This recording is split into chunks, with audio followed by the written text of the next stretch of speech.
The kitchen table becomes a confessional. Your mother sits across from you, but she's not checking your homework or asking about your day. She's telling you things that make your stomach feel strange. Things about your father, about money, about how she sometimes wishes she could just disappear. And you, all of 8 years old, are listening with an intensity that belongs in a therapist's office, not a second-grade classroom. Your small hands reach across the table to hold hers while she cries. "You're the only one who understands me," she says, and something inside your chest swells and shrinks at the same time. Pride mixed with a weight you can't name. You're special, you're chosen, but you're also drowning in information that your developing brain has no framework to process. This is how it happens. This is the moment you stop being just a child and become something else entirely. A tiny therapist, a miniature counselor, an emotional support system wrapped in a body that still needs help tying its shoes. You don't choose this role, it chooses you. And once it does, everything changes. Maybe your initiation looked different. Maybe it was your father who made you his confidant, pulling you aside after fights to explain his side of the story. "Your mother doesn't understand me like you do," he'd say, loading his adult frustrations onto your small shoulders while you nodded, feeling simultaneously important and terrified. Maybe it was those midnight wake-ups when Mum needed someone to talk to, and you were safer than her friends who might judge. Or perhaps it was more subtle, the slow accumulation of adult worries casually dropped into conversations. Financial stress mentioned over breakfast, depression discussed during homework time, marital problems shared like bedtime stories. You learned to speak in therapist phrases before you learned your multiplication tables. "How does that make you feel?" you'd ask, mimicking something you'd seen on TV, not realizing you were performing a role you were never meant to play. "It's okay to cry," you'd say, patting their arm with hands too small for the job, becoming the adult while the adult became the child. The signs were everywhere if anyone had looked. How you could read the emotional temperature of a room before entering. How you gauged your parents' mood like a meteorologist tracking storms. Other children played with toys. You played with emotional dynamics, constantly adjusting yourself to regulate the adults around you. When Dad's jaw tightened, you knew to be extra good. When Mum stared at nothing for too long, you knew to make her laugh. You developed a sixth sense for emotional danger, always ready to prevent the next breakdown. What was actually happening to your developing brain during these moments wasn't just emotional, it was neurological. When children are forced to become their parents' emotional caretaker, researchers call it emotional parentification, a form of role reversal where the natural flow of support gets flipped upside down. Instead of the parent regulating the child's emotions, the child learns to regulate the parents. This rewires everything. Your brain, still under construction, starts building neural pathways around a dangerous blueprint. While other children's brains are forming connections through play, exploration, and age-appropriate challenges, yours is forming connections through crisis management and emotional labor. The prefrontal cortex, which won't fully develop until your mid-20s, is being asked to perform executive functions it simply isn't equipped for yet. Think about what this means at a biological level. Every time you successfully calmed your parent down, your brain released dopamine, the reward chemical.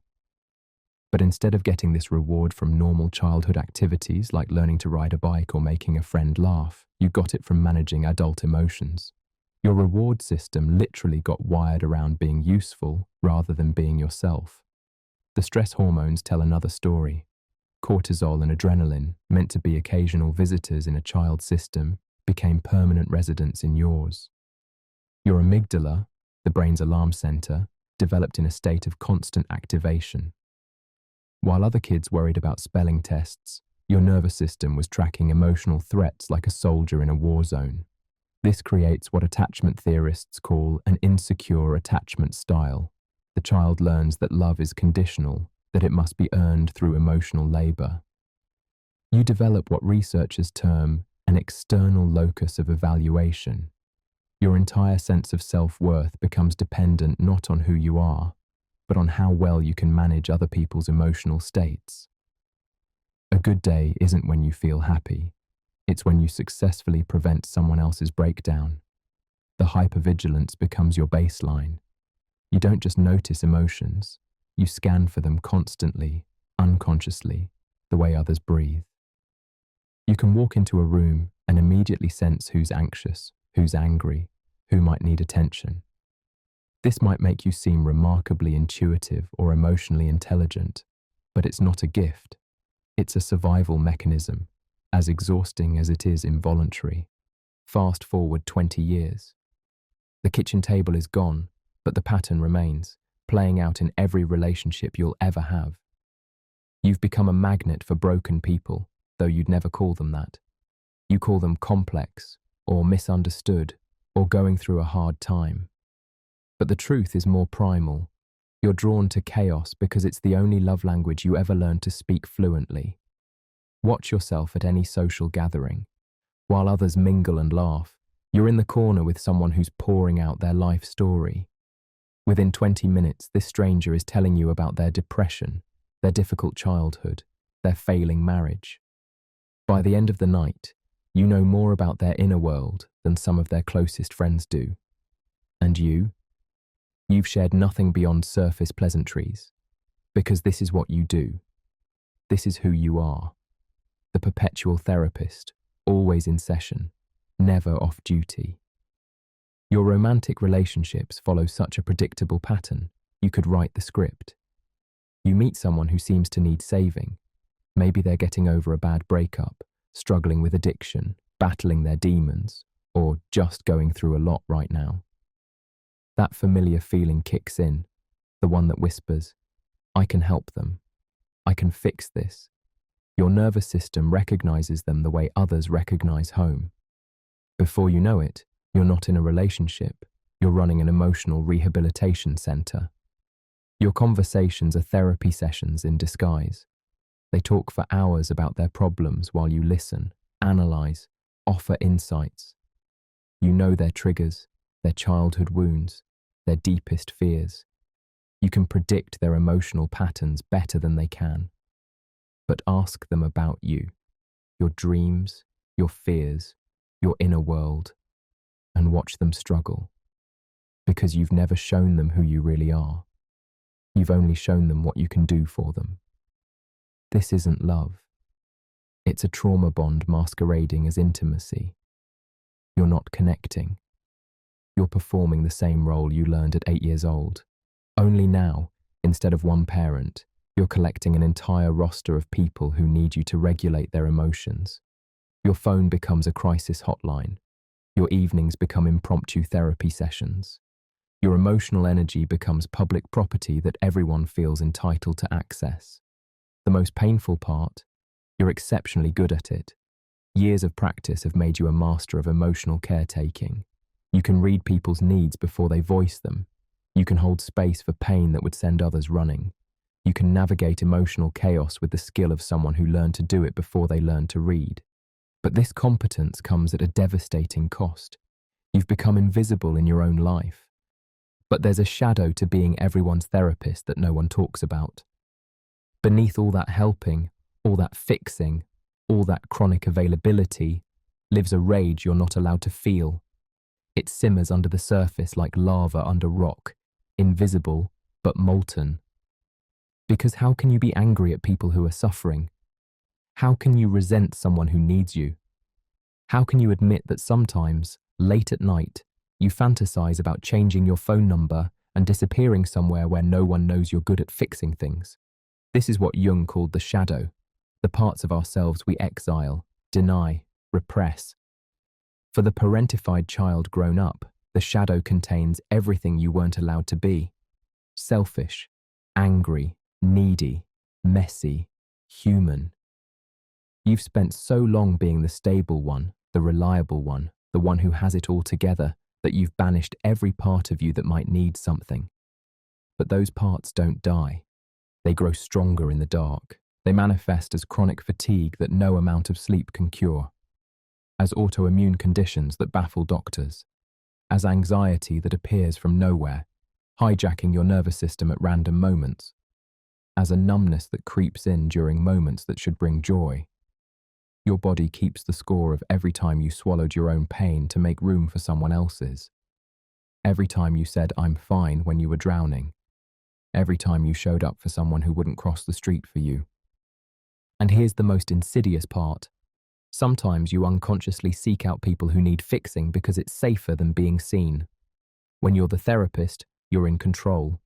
You direct the conversation. You ask the questions. You maintain professional distance even in personal relationships. You never have to be vulnerable. You never have to admit that you, too, are human and hurting and in need of care. The helper role is a perfect hiding place for someone who learned early that their own needs were dangerous. This creates what psychologists call a repetition compulsion, an unconscious drive to recreate familiar patterns even when they hurt. You don't just stumble into relationships with emotionally unavailable people, you seek them out. Your nervous system, wired for crisis and caretaking, feels uncomfortable with emotional stability. Healthy people who don't need fixing feel boring, even suspicious. What's wrong with them? You wonder about anyone who seems to have their life together. What are they hiding? Meanwhile, your own life quietly falls apart behind the scenes. Bills pile up while you're helping others sort their finances. Your health deteriorates while you're advising others on self-care. Your dreams gather dust while you're helping others chase theirs. But addressing your own needs feels selfish, indulgent, wrong. The 8-year-old inside still believes that love must be earned through usefulness, that you're only valuable when you're fixing someone. So how do you stop being everyone's therapist when it's the only identity you've ever known? How do you break a pattern that was carved into your neural pathways before you could write your own name? The answer isn't to become cold or stop caring about others. It's to finally turn that profound capacity for care toward the one person you've never been allowed to tend to, yourself. The journey begins with recognition, not self-blame, not shame, but simple acknowledgement of what happened. You were a child placed in an impossible position. You developed these patterns not because you were weak, but because you were remarkably adaptive. Your survival literally depended on becoming what your parent needed. That 8-year-old deserves compassion, not criticism. They did the best they could with the tools they had. Start by becoming aware of when you slip into therapist mode. It happens so automatically, you might not even notice. But your body knows. When someone starts sharing their problems, pay attention to the physical sensations. Do your shoulders tense as you prepare to carry weight that isn't yours? Does your breathing change? Does your own stress mysteriously disappear as you focus on theirs? That's the old pattern activating. That's the 8-year-old taking over. Practice the revolutionary act of not immediately fixing. When someone shares their pain, try responding with, "That sounds really hard," instead of launching into problem-solving mode. Let them hold their own feelings without rushing to take them away. This will feel uncomfortable, even cruel at first. The child inside will panic, convinced you're being selfish, unhelpful, unlovable. Sit with that discomfort. It's not a sign you're doing something wrong. It's a sign you're rewiring patterns that have controlled you for decades. Set boundaries like your healing depends on it, because it does. Learn these phrases. I care about you, but I'm not equipped to help with this. I need to focus on my own well-being right now. That sounds like something a professional could help with better than I can. These sentences will feel like betrayal in your mouth. Your nervous system will scream that you're abandoning people, that you'll be abandoned in return. Say them anyway. Boundaries aren't walls. They're the foundation that makes genuine connection possible. And here's the hardest part. Start having needs. Real ones. Messy ones. Inconvenient ones. Ask for help even when you could manage alone. Share your struggles even when you could handle them silently. Let people see you in your confusion, your pain, your very human need for support. Some people will be uncomfortable with this version of you. Some will even leave. Let them. They were never interested in you. They were interested in what you could do for them. Find a real therapist, someone whose literal job is to hold space for your pain without needing you to reciprocate. Let yourself be the client for once. Let someone else be the composed one while you finally fall apart. It will feel strange, even wrong, to be on the receiving end of care. Do it anyway. You're teaching your nervous system a new truth, that you deserve to be held, not just to hold others. Begin the slow work of grieving. Grieve for the childhood you lost, for the parent you needed but didn't have, for all the times you comforted others while your own heart was breaking. This grief isn't weakness. It's the beginning of reclaiming yourself. It's the tears that 8-year-old couldn't cry finally finding their way out. Notice who stays when you stop being useful. These are your people, the ones who are interested in your thoughts, not just your ability to process theirs. The ones who ask how you are and wait for a real answer. The ones who can hold space for your messiness without making it about them. They might be fewer than you expected, but they're real in a way the others never were. Slowly, carefully, begin to explore who you are beyond the helper role. What do you actually enjoy when you're not managing someone else's emotions? What dreams did you put aside while tending to everyone else's? What does your own inner landscape look like when you finally have time to explore it? These questions might have no immediate answers. That's okay. You're essentially meeting yourself for the first time. The child who became their parent's therapist grew up believing that love meant self-erasure, that worth meant never having needs, that connection required constant emotional labor.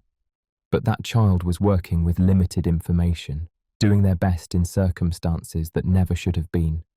Now you know better. Now you can choose differently. Love means showing up as your whole self, needs, flaws, boundaries, and all. Worth is inherent, not earned through usefulness. Connection is mutual, reciprocal, boundaried. You weren't meant to be your parent's therapist. You were meant to be a child who could trust that adults would handle adult things. That childhood was taken from you, and that's a loss worth grieving. But your future is still yours to write. You can be the adult who finally protects the child you were. You can put down the weight of everyone else's pain and ask the question that's been waiting your whole life to be spoken. Who takes care of me? The answer, finally, beautifully, can be, I do. And this time, you'll mean it.